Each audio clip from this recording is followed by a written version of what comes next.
정함이 없는 자로다. 아멘. 네. 많이 더우시죠?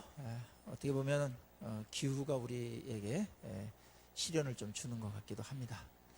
대구 분들이 이 시련 때문에 오히려 그 더위를 잘 참는 능력이 이렇게 많이 생겨서 어떤 이런 그 무더위가 다른 지방에도 막 퍼지는데 대구의 사고가 훨씬 더 적다라는 그런 통계를 제가 본 적이 있었습니다. 자, 오늘 야고보서의 주제는 시련입니다.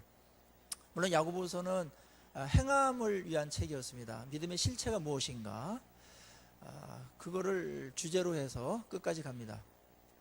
특별히 야고보는 예수님의 친동생이었습니다.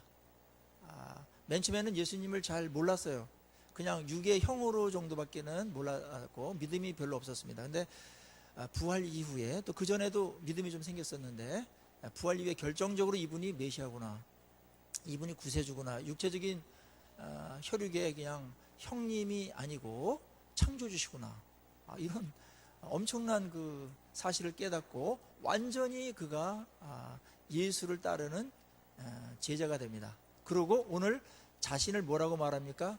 우리의 형의 제자된 야고보는 이렇게 안 하고 주 예수의 종된 야고보는 그렇게 말하죠. 그러니까 예수님을 주로 대하는 것이고, 주로다가 고백했으니까 본인은 당연히 뭐가 되겠어요? 종이 되는 것이죠. 이 주종 관계는 옛날 그 노예 제도가 있을 때는 훨씬 더 실감나게 다가왔을 텐데, 절대적인 관계입니다. 절대 순종의 관계. 그분이 시키는 것을 위해서 목숨을 거는 그런 관계가 바로 주종 관계입니다. 야고보와 또 다른 사도들도 이런 고백들을 많이 했는데, 동생이 형님에 대해서 그리스도 예수님의 내가 종이다, 이렇게 고백하는 것은 남다른 또 의미가 있는 것 같습니다. 그리고 오늘 이 야고보서는 내가 상상해서 쓴 그런 글이 아니며, 또 내 마음대로 내 어떤 생각이나 감정을 그냥 쓴 글이 아니라 예수님의 종의 입장에서 하나님의 말씀, 주님의 말씀을 대변하고 또 적용하고 하는 그러한 입장에서 내가 이 글을 쓰고 있다라는 그런 소개도 되는 것이죠. 물론 모든 성경이 성령의 감동으로 성령께서 의도하셔가지고 인간을 통해서 집필됐죠. 그런 면에서 저자가 누구든지 간에 사실은 모든 성경은 하나님의 말씀으로 우리가 고백하고 받아들이는 것입니다. 자, 여기에 수신자들은 흩어져 있는 12지파라고 그랬습니다. 물론 12지파는 구약 용어입니다만 오늘날로 말하면은 모든 교회를 가르칩니다. 모든 교회.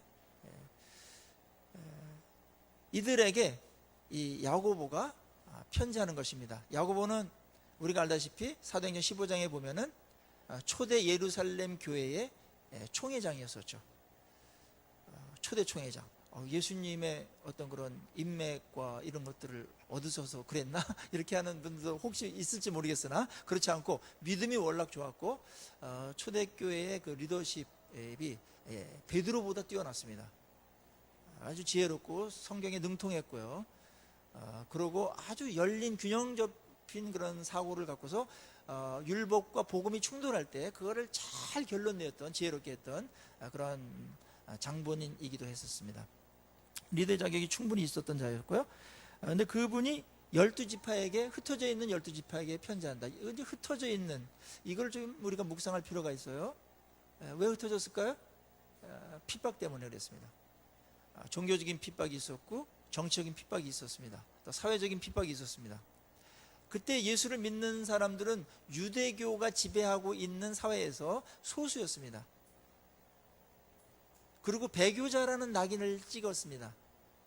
그리고 정치적으로는 로마 황제 숭배를 거부했기 때문에 엄청난 핍박을 받을 수밖에 없었습니다. 그래서 예루살렘에서 더 이상 있을 수가 없어서 스데반 순교 사건 이후에 핍박이 세지고, 그다음에 로마의 핍박도 세지면서 흩어졌습니다. 흩어졌다라는 것은 피난을 간 것입니다. 피난 가면은 경제적인 어려움을 겪겠죠. 미래가 불안전하겠죠. 삶 자체가 고통을 수반할 수밖에 없습니다. 왜냐하면 모든 그동안에 모아놨던 부동산이나 이런 것들을 가져갈 수가 없지 않습니까? 인맥들 다 끊고 가는 겁니다. 외롭고 그 피난 살이하러 자신이 들고 갈 수 있는 물건들을 갖고 가지만 뭐 얼마나 들고 가겠습니까? 6.25 때 피난 살이했던 경험이 있는 우리 한국에서는 이 피난 가는 게 뭔지 잘 이해할 수가 있습니다. 사실은 고독하고요, 미래가 불확실합니다. 꿈과 소망, 그냥 하나의 바람이지 현실적으로는 오지 않을 것 같은 그런 암담한 어둠 속으로 가는 것입니다. 자, 그것이 이들의 삶을 다 장악하고 있었어요. 예수 믿는 것 이외에 세상적으로 좋은 것이 거의 없었습니다. 물론 좋은 게 하나 있다면 공동체가 있었죠. 교회라는. 이들에게 야고보는 총회장으로서 이들에게 편지를 쓰고 있는 것입니다. 어떤 이슈를 맨 먼저 끄집어내야 될까요? 어떤 화두로 시작해야 될까요? 시련입니다. 그래서 시련을 지금 얘기하는 겁니다. 적절한 주제죠. 이 문제를 해결하지 않고서는 다음 단계로 나가기가 어려워요. 예수를 믿는 사람들 중에 피난 가면서 하루 이틀, 1년, 2년, 10년 이렇게 지내면서 우리는 왜 예수를 믿는데 이런 핍박이 계속되는 것인가? 이런 시련이 왜 끝날 줄 모르는가? 이런 아마 질문이 계속 마음속 깊은 곳에서 올라왔을 겁니다. 회의도 들고 어떤 사람은 이러느니 차라리 그냥 배교하고 그냥 세상적으로 한번 잘 살아보자 이렇게 떠났던 사람들도 많이 있어요.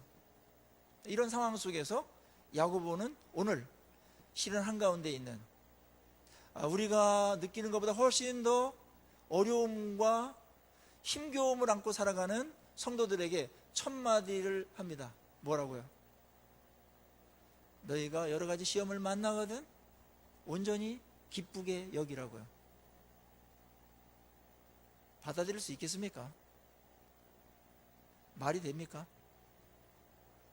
우리는 시련의 한가운데 없을 때는 이 말이 맞다, 맞아.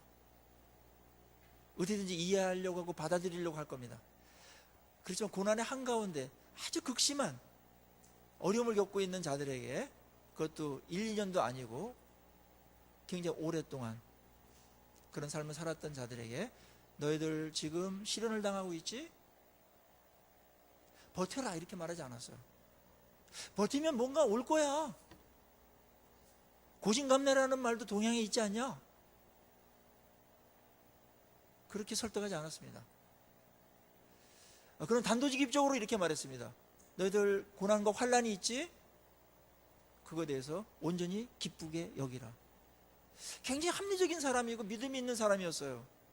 그리고 사람들이 어떨 때 위로를 받는 줄도 알고 있는 사람이었어요. 그런데 야고보는 우리가 생각했던 것보다 완전히 다른 말을 합니다. 온전히 기쁘게 대하라고요. 어떻게 이것을 이렇게 대할 수 있을까요? 이렇게 대할 수 있으면 고난이 큰 문제가 되지는 않을 수도 있습니다.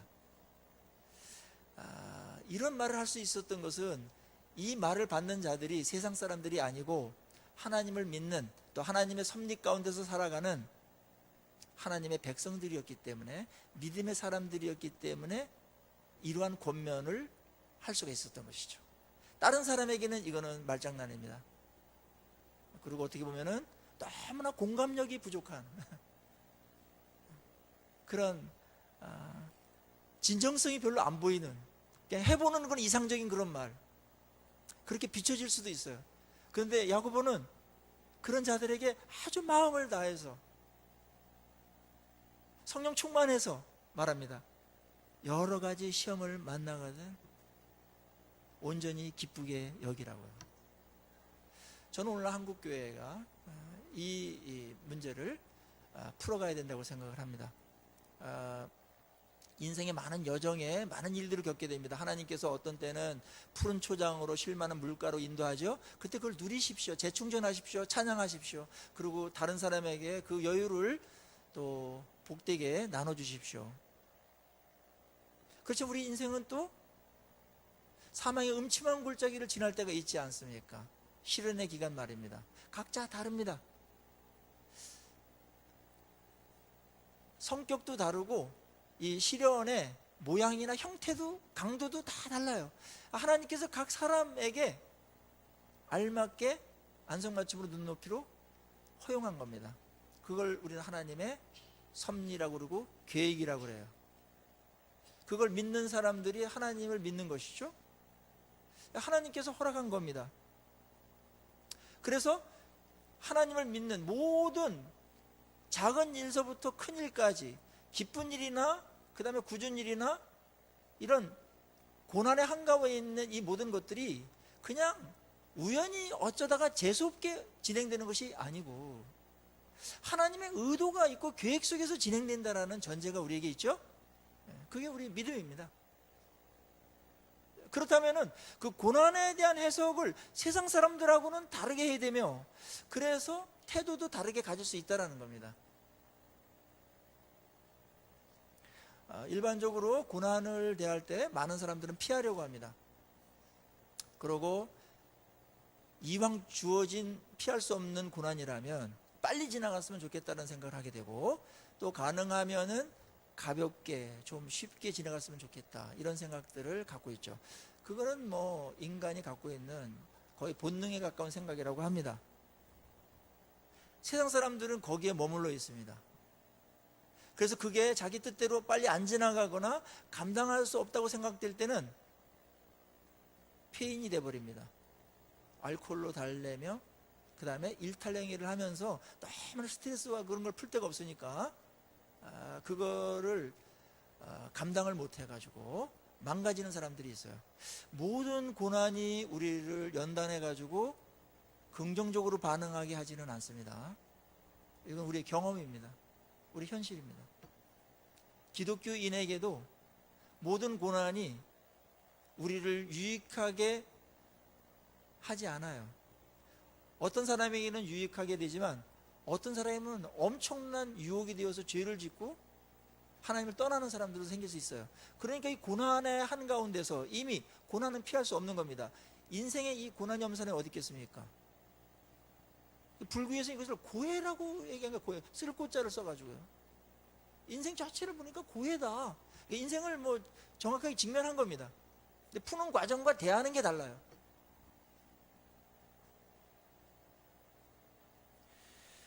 그리스도인들은 이 고난을 어떻게 대해야 될까요? 세상 사람들은 그렇게 푸념하면서 원망하면서 그냥 지냅니다.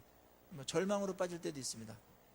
그렇지만 그리스도인들은 하나님 주권하에 이 모든 것들이 진행되고 있다는 걸 알고요, 하나님이 그것을 조종하시고 하나님의 손 안에 그 모든 것들이 있음을 압니다. 그래서 그 고난에 대한 해석을 세상 사람들과 달리하게 되죠. 자, 고난을 대할 때 가장 중요한 건 맨 먼저 고난에 대한 해석입니다. 많은 사람들은 이런 해석을 제대로 못하면 고난을 굉장히 무서워합니다. 두려워합니다. 왜냐하면 고난이 오면은 나는 불행해질 것이라는 상상을 하거든요. 고난이 나에게 오면 나는 기뻐할 수 없을 것이라고 생각을 합니다. 고난이 오면 내게 있던 그나마 있었던 기쁨을 빼앗아갈 것이라고 상상합니다. 그래서 고난을 기피합니다. 뭐 고난을 어서 오십시오 이렇게 하는 사람들은 많지 않아요. 그렇지만 이미 고난이 왔을 때 우리에 대한 태도는 고난을 정말 실체를 알고 이게 어디서부터 왔으며 어떤 목적으로 왔으며 어떻게 대해야 되는지 어떻게 다뤄야 되는지 이거를 우리 연구해야 됩니다.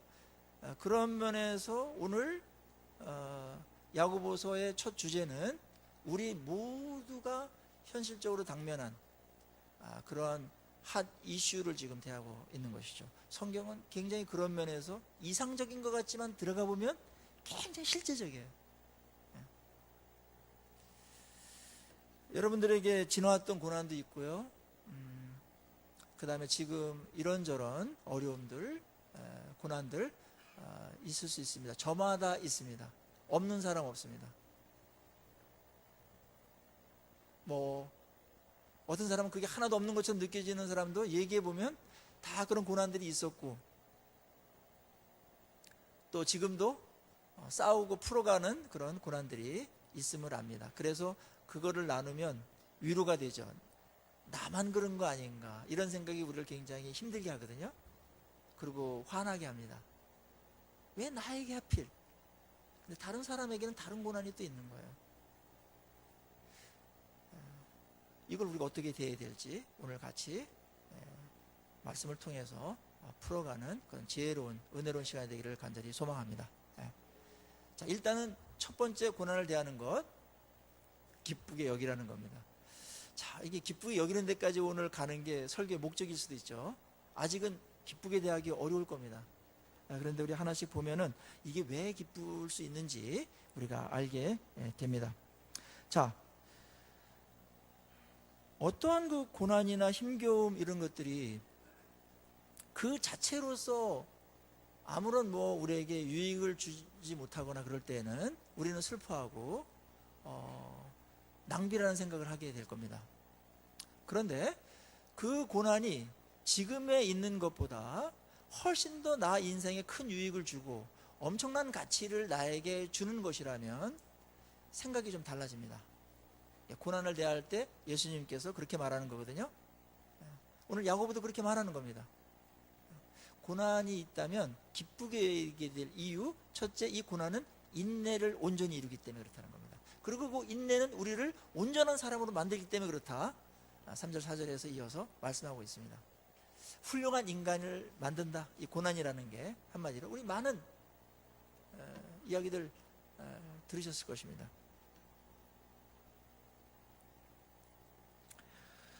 한국의 그 월드컵 경기에서 주목을 받았던 선수가 조현우라는 골키퍼였습니다.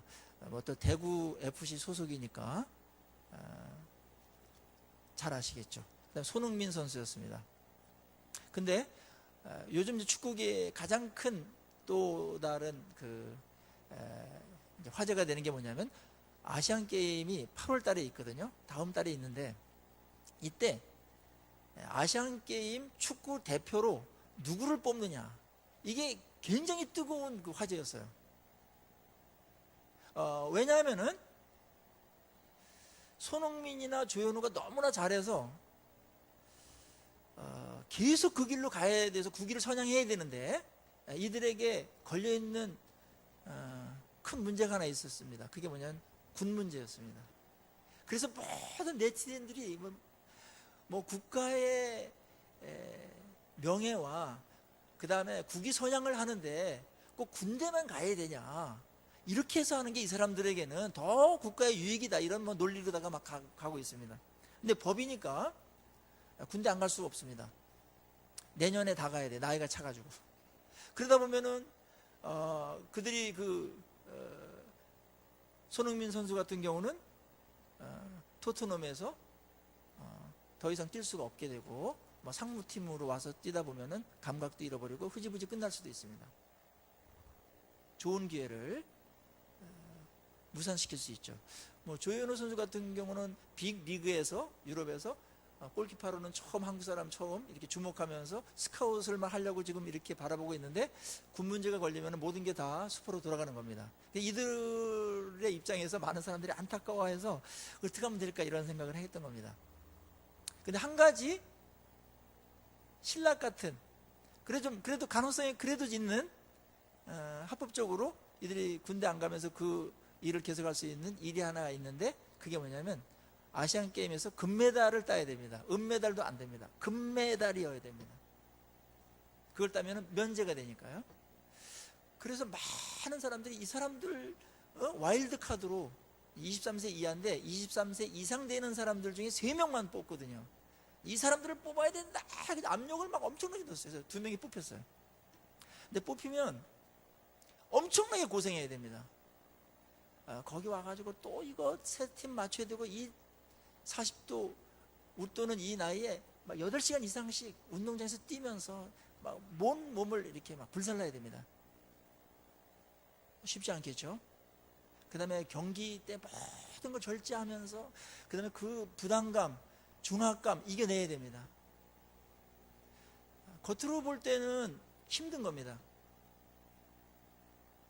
그런데 이 두 선수는 이거를 힘든다고 피했을까요?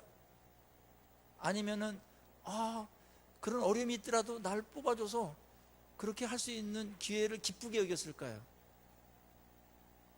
똑같은 객관적인 고난이죠.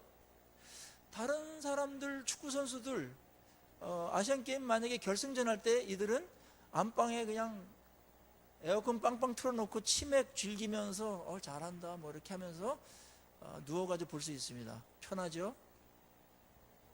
그게 유익하고 그게 좋은 겁니까? 아니면 그들이 그렇게 오징어 씹으면서 TV 볼 때 땀을 흠뻑 적시면서 사람끼리 부딪히고 막 위험한 그런 고통을 감수하면서 감내하면서 열심히 그 운동장에서 뛰고 운동장 밖에서도 또 연습하고, 이게 좋은 겁니까? 자, 이렇게 놓고 본다면 고난이 어떤 고난이냐, 무엇을 향한 고난이고 그 고난을 통해서 무엇을 얻을 수 있느냐에 따라서 우리는 기뻐할 수도 있고 기피할 수도 있습니다. 그런 측면에서 야고보는 그냥 단도직입적으로 말하는 겁니다. 하나님이 주신 이 고난은 100% 유익하기 때문에 엄청난 의미가 있고 가치가 있고 인생이 정말 복되고 존귀한 존재로 만드는 그런 기간이기 때문에 그것만 통과한다면 될지 안 될지 이런 가능성이 아니라 반드시 되기 때문에, 금메달 따니 안 따니가 아니고 반드시 따는 것이기 때문에 기쁘게 여겨도 좋다는 겁니다. 우리의 고난은 그런 성격을 갖고 하나님께서 우리에게 허락하시고 우리에게 다가와 있는 것입니다. 고난에 대한 해석이 굉장히 중요해요. 그 해석이 태도를 결정합니다. 언제나 사건 자체는 딱 맞닥뜨리면 우리가 이겨낼 수 있는 것들이 많아요. 단 사건에 대한 해석이 우리를 두렵게 하고 우리를 움츠리게 만들고 우리를 불안하게 만드는 것뿐입니다. 속지 말으셔야 됩니다. 성경은 굉장히 실제적인 지혜로운 책이에요. 자, 그렇다면 이제 아까 우리가 읽을 때 도저히 우리는 이 기쁨으로 감당하지 못할 것이다, 그런 생각이 있었지만 이렇게 놓고 본다면, 그게 정말 확실하다면 뭐 얼마 동안 고난 또 하나님께서 함께 하시고 피할 길도 주시고 또 그다음에 고난의 강도 잘 조절하시는 하나님이시니까, 그렇다면 감정적으로는 완전히 환영할 수는 없지만 막 기뻐 뛰면서 이렇게 할 수는 없으나 기쁘게 이성적으로 여길 수는 있겠다. 여기까지는 오셨나요? 네, 오셨죠.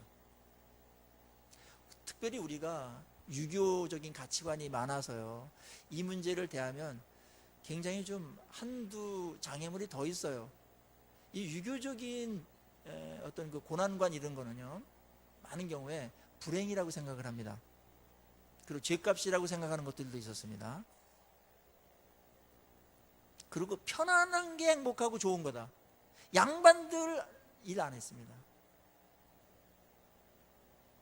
축구 맨 처음에 들어왔을 때 양반들이 막 그거 하는 거 보면서 이제 누가 하려고 그러니까 양반 중에서 저걸 종들을 시키지 왜 양반들이 저 하려고 그러는가, 그 맛을 모르니.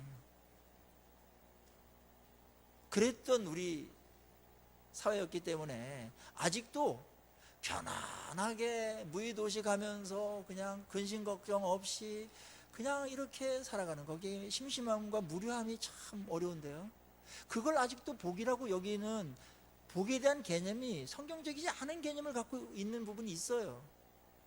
그래서 우리 자녀들도 고생시키면 어머야 내가 해줄게 해서 엄마가 다 해줘버리고, 그래가지고 대학교까지 쫓아가가지고 면접 실험을 하는 데까지 가고, 그 다음에 직장 생활하는데 거기도 면접까지 가고.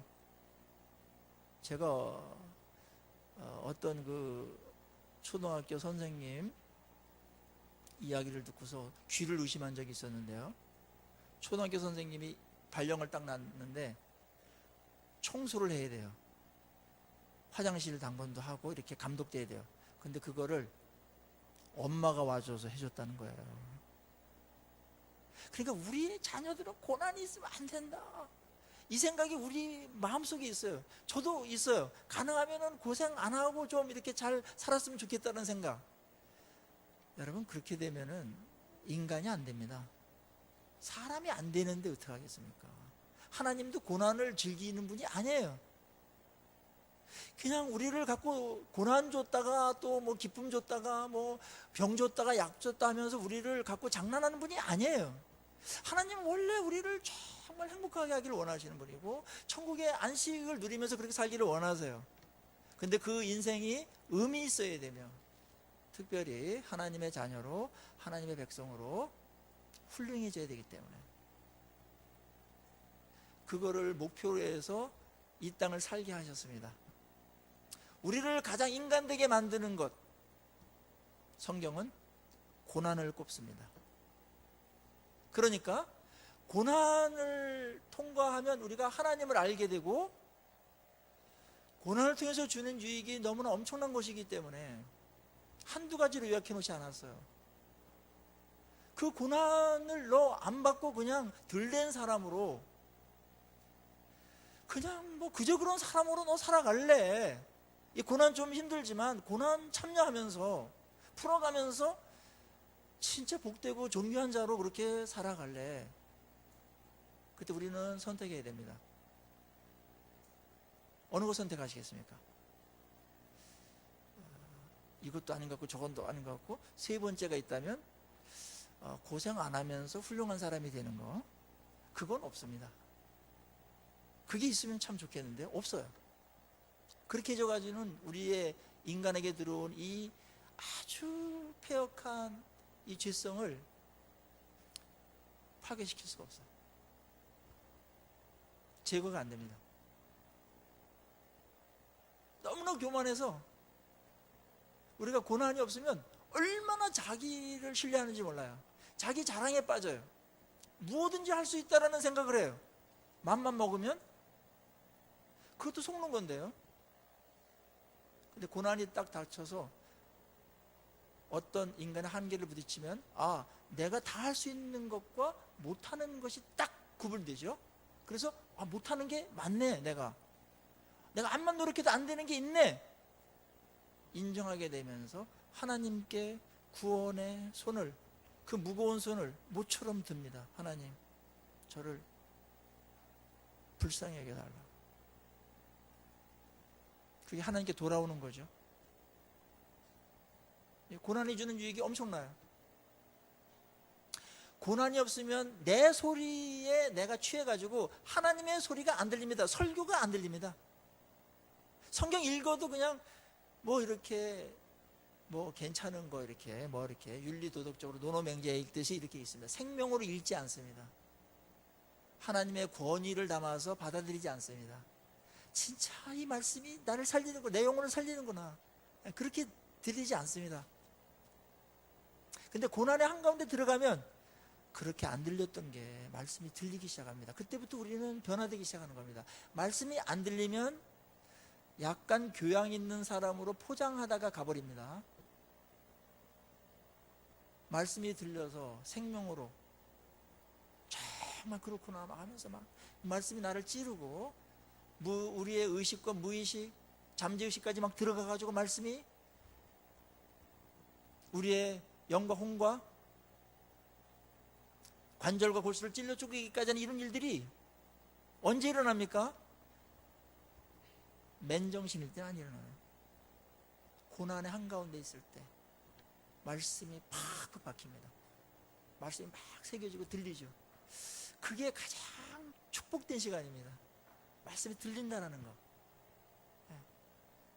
저도 교회는 오래 다녔지만 말씀이 말씀으로 팍팍 다가올 때가 대학교 3학년 때였던 것 같아요. 하나님의 놀라운 은혜였죠. 뭐 저는 5학년 때부터 뭐 교회를 출석은 뭐 거의 100% 했습니다. 그래서 출석 잘하면 다 칭찬하지 않습니까? 뭐 다른 거 못하더라도 교회는 칭찬받기 쉬워요. 출석만 잘하면 무조건 뭐 칭찬받습니다. 그 칭찬이 좋아서 교회를 계속 다녔는데 말씀을 잘 몰랐어요. 무슨 설교 들었는지 잘 모르는데 어느 날 말씀이 확 와닿는데요. 와, 이 말씀이 이런 거구나 하면서 이런 말씀이라면 정말 내가 변하고 세상이 변하겠다 이런 생각이 들더라고요. 그때 고난이 있었습니다. 여러분 어떻습니까? 말씀이 들립니까? 하나님께 말씀이 안 들리시면 하나님, 제가 고난이 없더라도 말씀을 들리게끔 해주십시오.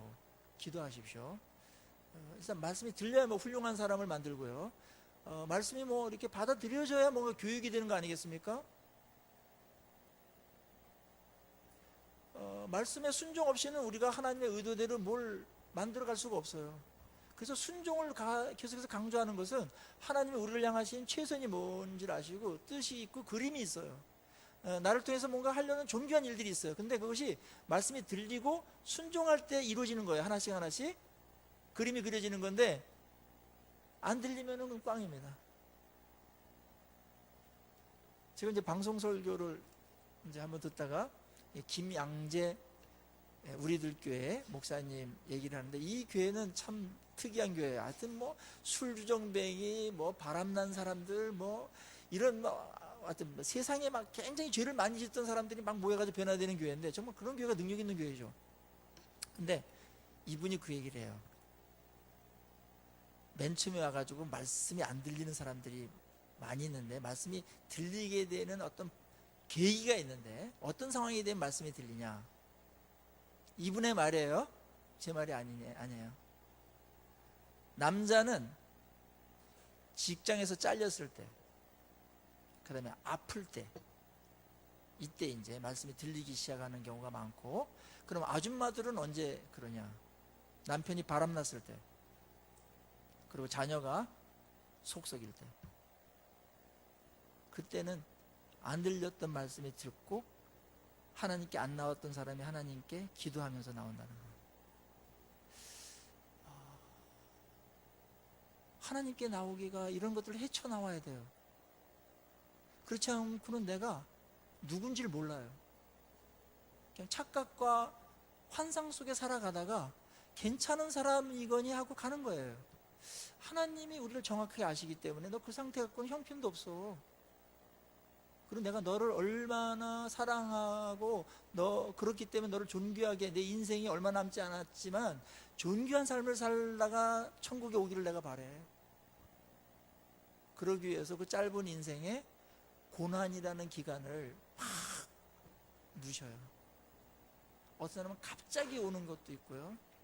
어떤 사람은 오래된 것도 있습니다. 근데 고난의 한가운데 일단 딱 들어가면 어떤 일이 벌어집니까? 우리에게 어떤 유익이 생깁니까? 그동안 끊고 싶었던 죄 결단하고 그 다음에 정초에 이제 새해를 맞이해 가지고 1월달 첫 주에 새 예배를 드릴 때 결단하죠. 하나님 올해 이렇게 살겠습니다. 이런 거 끊고 이렇게 하나님 이렇게 살겠습니다 하는 거 있잖아요. 그렇게 한 지 10년이 지났어요. 10번 했는데도 안 됐어요. 그리고 일상에서 항상 마음이 찜찜해요. 양심이 계속해서 자유롭지 않아요. 성령께서 계속해서 우리에게 말해요. 너 그렇게 하는 건 아니지 않냐. 그렇게 하는 게 뭐냐. 그래서 기쁨이 없어요. 뭔가 마음에 찝찝해요. 그랬던 거 있지 않습니까? 그게 고난이 어느 날 오면 확 끊어져 버립니다. 그게 고난이 주는 파워입니다. 그렇지 않습니까? 저도 그렇습니다. 저도 목사로서 늘 새벽 기도하고 기도하고 결단합니다. 작심삼일이 많아요. 저도. 근데 어느 날 너 이거 못 끊어? 이거 마땅히 해야 될 거? 이거 해야 되지 않아? 근데 제가 주님 할게요. 제가 하겠습니다. 이렇게 하면 또 못해요. 그때 어느 날 어려움이 다 왔을 때 주님 이겁니까? 드디어 올 게 왔네요. 알았습니다 하면서 팍 내려놓거나 끊어버립니다. 그때 얼마나 양심이 자유가 있는지. 그래 너 잘했다. 마음에 성령께서 얼마나 격려하시는지. 그래 잘 왔어. 내가 너를 부르려고, 내 곁에 두려고, 좀 더 정결하게 하려고, 더 훌륭한 사람 만들려고 그런 거야. 너 알고 있지? 아픈 거 나도 안다. 내가 아플 때 나도 아프다. 내가 힘들 때 나도 힘들다. 근데 이거는 우리가 같이 풀어가야 될 일이다. 그래서 우리에게 하나님이 찾아오시는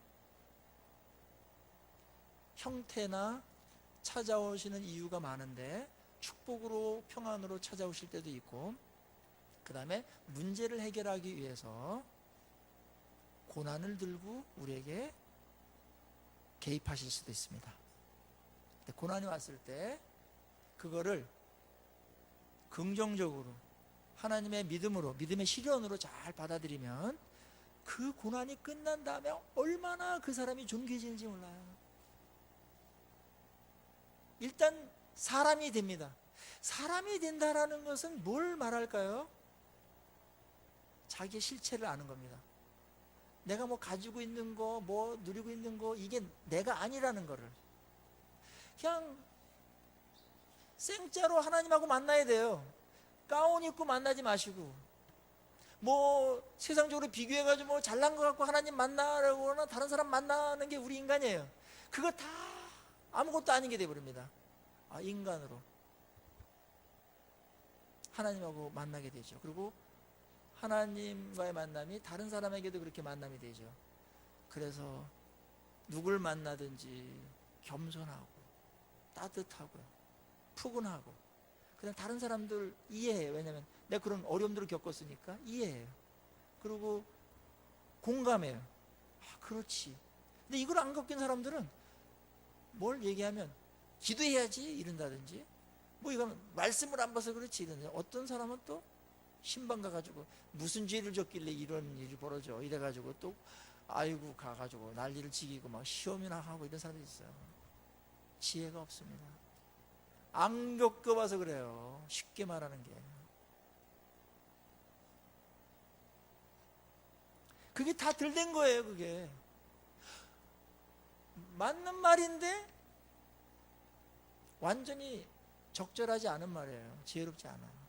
그 사람을 세우러 가고 위로하러 갔으면 뭘 해줘야 되는지를 모르는 거예요. 정답만 아는 사람들, 무서운 사람들입니다.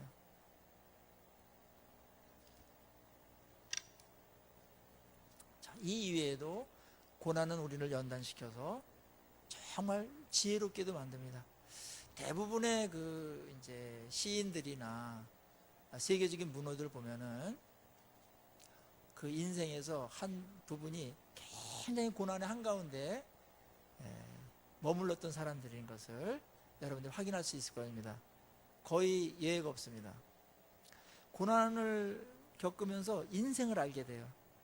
깊어져요, 삶이. 그리고 많은 것들을 생각하게 돼요.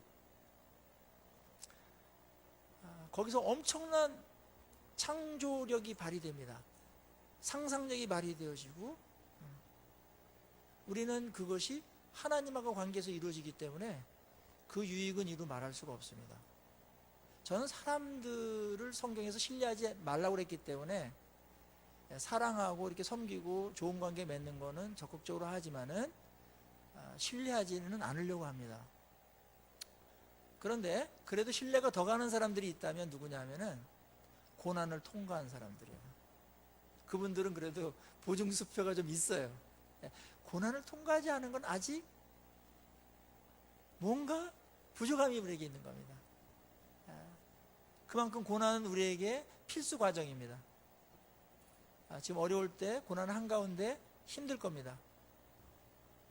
그렇지만 이걸 통해서 하나님이 나를 만들어 가시는 것을 기억하시고, 그 다음에 그 귀한 시간을 하나님의 뜻이 무엇인지, 하나님 뭘 원하시는지, 하나님께서 이걸 통해서 나에게 뭘 주시려고 하는지 꼭 기억하시고 믿음으로 해석하시고 믿음으로 반응하시기를 바랍니다. 이게 굉장히 중요한 겁니다.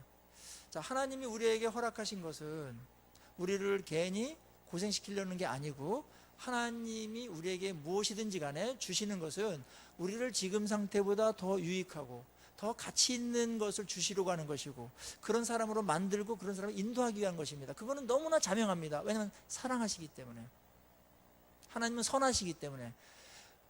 그의 인도하심의 성격은 언제나 선하심과 인자하심과 사랑입니다. 그 안에서 하나님을 하십니다. 모든 것을. 그래서 우리는 그렇게 바라보는 게, 그게 그 고난을 잘 해석하는 것이고 정확하게 바라보는 거예요. 이 시각을 그렇게 교정하셔야 돼요. 그리고 그렇게 해석하고 받아들이셔야 돼요. 그럴 때 우리가 고난에 대한 태도가 달라집니다. 어려움을 겪지만 힘들어요. 하루하루가 힘들 수 있습니다. 그리고 언제 끝날지도 모릅니다. 그러나 그것이 하나님의 주도권 안에서, 손 안에서 주도 면밀하게 이루어지고 있는 것이라면은 우리의 태도는 달라질 수가 있습니다. 적어도 하나님, 이거 어떻게 빨리 좀 끝나게 해주십시오, 이렇게 할 수는 있어요. 그러나 무조건 하나님의 의도고 그림이고 뭐고 관계없이 하나님 왜 나에게 이런 일이 벌어져가지고 하면서 하나님 못 살겠습니다 하면서 막 그렇게 때려 쓰지는 않을 겁니다. 오늘 야고보는 그런 사람들을 많이 만나봤기 때문에 고난, 그것은 하나님께서 주시는 것이고 허락한 것이다. 그리고 그 고난을 통해서 너에게 할 이야기가 많으시고 너를 변화시키고 훌륭하게 만들 부분이 많고, 그리고 고난의 끝은, 고난을 통과할 때는 엄청난 하나님의 위로와 축복이 있다는 것 기억하시기를 바랍니다. 저도 고난을 몇 가지가 있었어요. 어렸을 때 있었고, 그 다음에 교회 지을 때 엄청난 고난이 있었습니다. 그때 고난을 겪으면서 하나님 진짜 매달리는 게 뭔지를 배웠어요. 저도 굉장히 이성적이고 이지적인 성격이 있어서 그냥 하나님 막 살려주세요 이 얘기를 잘 못했는데, 하나님 살려주십시오, 하나님 긍휼을 또 베풀어 주십시오, 불쌍히 여겨 주십시오. 그런 기도를 입에 달고 살았습니다. 근데 눈물로 기도하는 것을 그때 배웠습니다. 하나님께 완전히 매달리는 게 뭔지, 믿음으로 하나님께 나가는 게 뭔지, 영적 매달림이 뭔지 그걸 배웠어요. 그리고 내가 이렇게 한심하며 이렇게 무능한지를 그때 확인했습니다. 그래서 이제 저는 그 고난을 통해서 하나님께 나에게 준 깨달음과 지혜는 뭐냐면, 하나님 의지할 분은 하나님밖에 없다라는 거 너무나 자명해졌어요. 저를 의지하거나 심지어는 성도들도 의지하지 않습니다. 함께 사랑하고 섬기는 거지 의지할 대상은 아닙니다. 하나님 의지하고, 말씀 의지하고, 말씀이 들리고요, 말씀이 새롭게 다가오기 시작했어요. 모세도 그러지 않았습니까? 고난이 있기 전에는 말씀이 안 들리더니 내가 고난이 있은 다음에 내가 말씀을 더 배웠습니다, 더 깨달았습니다, 이런 고백을 모세도 할 정도였으니까. 그 다음에 신명기 8장 2절이나 8장 14절에 너를 낮추시고 너를 시험하사 마침내 복이 되려 한다. 그러니까 시험의 목적은 마침내 뭐예요? 복이 되게 하는 겁니다. 이 기회를 하나님께서 주신 겁니다. 고난은 하나님의 계획입니다. 축복으로 여러분들을 인도하고자 여러분에게 찾아온 엄청난 일입니다. 그 고난 동안에 우리가 뭔가 해야 될 일이 분명히 있습니다. 안 보이는 게 보이고 안 들렸던 게 들립니다. 엄청난 지혜입니다. 이건 세상에서 얻을 수 없는 거예요. 자, 이 모든 고난의 성격을 이해하고 깨닫고 해석하며 설명이 되어지면, 고난 인내할 수 있고,